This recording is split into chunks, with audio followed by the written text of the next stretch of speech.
This video gonna be long enough, so let's skip the intro. What's good, y'all? ASAP here. Today's video, we're gonna rank each character from most favorable, somewhat unfavorable, and the character you don't want to see. So if you could like, comment, and subscribe down below, that really helps the channel out. And to further support the channel, join the channel membership. Alright, let's get right into it. We're gonna do this in threes. Okay, the first three I got is Sagat. If you're playing a classic Sagat, you don't want to see it because they can punish you just as good as you punish them. And then on top of that, they have that elbow button that we do not have access to. That's why I'm like, you don't really want to see another Sagat. Either you're just a better Sagat or you're not. My with her level 1 enhance can start being a problem for us. When she's not with her level 1, it's about like somewhat unfavorable because she's very speedy. She got her throw loops, very easy like pressure on us. But when she has her fan, she becomes a little bit more annoying. And then for Elena, she doesn't really pose us as a problem. Sure, she can spin through our tigers, but other than that, our range is way better than hers. So Elena is not too much of a problem. You kind of want to see her a little bit. As for the next three, they're all in the somewhat unfavorable. Terry, because Terry is always a solid character. I'm convinced this character has no bad matchups. Power Wave can go under your high tiger shot, and of course he just hits hard. M. Bison, he can Psycho Crusher through your tiger shots, and then on top of that with his Psycho Mind, he's always a good character. But I kind of want to move him in this. He's like 50-50, because you can rush him down, but he can also rush you down. But for now, I just got him in somewhat unfavorable. And then Akuma. So a good Akuma with his walk speed, he can just kind of maneuver in and out of your reach, and our buttons kind of stay out a while, so if he just like obliterates us, he does. It's also the same with kind of M. Bison. It's a bit of 50-50, but we can just obliterate Akuma because he is a glass cannon. The next three, we got Ed. Ed can reach a bit, and he has projectiles that can cancel out our target shots. But he doesn't really pose too much of a threat for us. Our reach is just too good. And even if he can kind of punish it, it's still somewhat favorable for us. Same with Aki. Aki has a poison ball, but her poison ball is so slow. We can easily jump it or easily cancel it out with our target shot. And some of her stuff does punish us. And she can like psycho through our tiger shots. But we're not too worried about Aki. It's a somewhat favorable matchup. It's not too favorable. And then Rashid. Rashid is a speedster character, a bit tricky.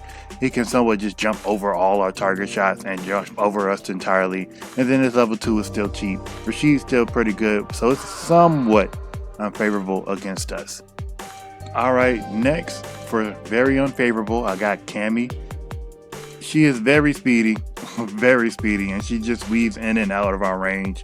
And if we just throw out an unsafe button, there's a good chance, if she's really good at whip punishing, we're going to have a bad day because our buttons do kind of stay out a little long. As for Lily's the same game plan. She spins through our tiger shots and makes us guess. But if we can keep her at bay, which is really hard to do, it's really easy to just like beat up this child. Well, adult teenage. This very young adult. And then Zangief, Zangief is Zangief. We keep him away with tiger shots, make him come. We got to really make Zangief work to get in on us, but if we keep him at bay, it's pretty good to harass a Zangief from long distance. It's not too bad of a matchup for us, so we kind of want to see Zangief. Alright, the next three I got somewhat favorable for JP. The JP matchup is okay, like when we're zoning, it's pretty even. So it just really relies on who got the better normals and who's able to punish heavy. So it's a bit of 50-50s, but I got it into somewhat favorable. Next up, we got Marissa. Marissa, we got to make her work to get in. Sure, she can Superman punch through the tiger, but there's a good chance we're going to still be safe even if she do that. But we can make her work. We got long legs, so our crouching medium kick can just knock her out of any of her charge stuff. So that's why I feel like we kind of want to see it, but you still got to be careful with Marissa. She just craps damage. And then Manon, she can kind of weave through our tiger shots, but our range is way better, and we can kind of like punish any button she decides to throw out haphazardly. And then she go for a command grab. She's eating a huge combo if we just simply jump it. Alright, some of y'all probably scratching your head, but I just want y'all to keep in mind, this ranking is just my opinion and my opinion alone. I got Honda at the bottom because I don't like this guy. I really want this guy deleted. I want this man suplexed off the face of the earth. I'm not even gonna talk about him. Let's move on to DJ. DJ, speedy character. He got the sway. So if you're not careful just throwing out buttons, this man might just sway out of your range and then sway back in and just straight up punish you. If you're now close distance, it's okay, but DJ up close is a hassle. This man's really hard to deal with when you let him in your space, so you really need to keep him out. And then on top of that, his fireball game is just as good as ours. His double slash can just knock out one of our tigers and then he retaliates. So it's annoying to see him. And then of course, Blanca. Blanca's gonna be Blanca, and you know what I'm saying. It's 50-50 because he can slide under our tiger shots. I don't think he slide under the low tiger shots. But a good Blanca player is always annoying. That's why I always got it unsavourable, somewhat unsavourable. Alright, I got Dawson. Dawson I need more practice with, but when I was playing against the CPU, he was doing some stuff I don't know. Again, we need more practice. It's a little bit early to say fully on Dawson. But I got him in the unfavourable, but I feel like I can move him up if I wanted to somewhat unfavourable. Luke is a true shoto, somewhat unfavourable. His buttons are really good, so if we just throw out anything haphazardly, we are going to get punished heavily for it. So you got to be careful with Luke, but he is about 50-50, but I got him in somewhat unfavorable. Same thing with Ryu. Ryu is just as good as Luke, a true shoto.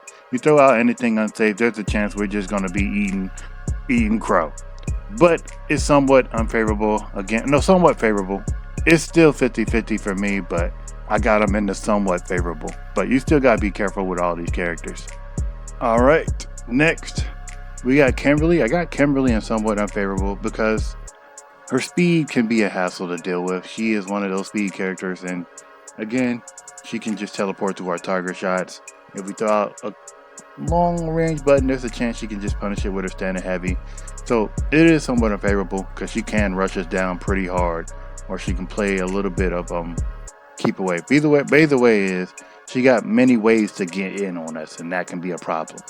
Next up is Chun-Li. Chun-Li is one of those speedy characters, but she is not too much of a problem to deal with, unlike Kimberly.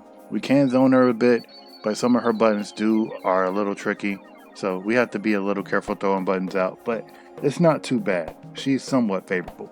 And then Jamie, if we can zone him early and keep his drink level low, he is not a problem. The only time he becomes a problem is we let him get too many drinks and he starts partying. That's the only time he becomes a problem. But if you can shut a Jamie down early, he's not much of a problem. But around 3 or 4 drinks, you start becoming a problem. But we still want to see a Jamie player. And the final 3 of this batch. Jury, I got Jury in the bottom because she's a speedster. Just the same thing with Kimberly. Speedsters tend to give us trouble, and if we let her get in and rush us down, it becomes a problem.